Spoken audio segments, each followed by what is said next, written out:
o bruxismo está caracterizado por um aumento de tensão em nossa articulação temporomandibular, em nossa mandíbula. E diminuir essa tensão é importante para também controlar os principais sintomas do bruxismo, como a tensão muscular, as cefaleias, os chasquidos, os zumbidos em el oído.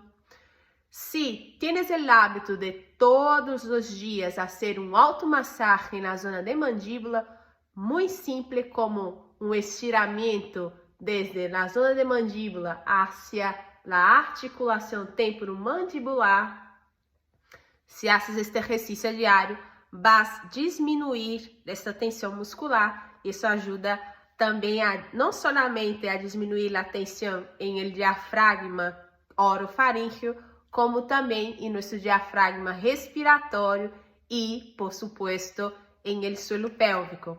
¿Sabías isso? Déjame aqui um comentário.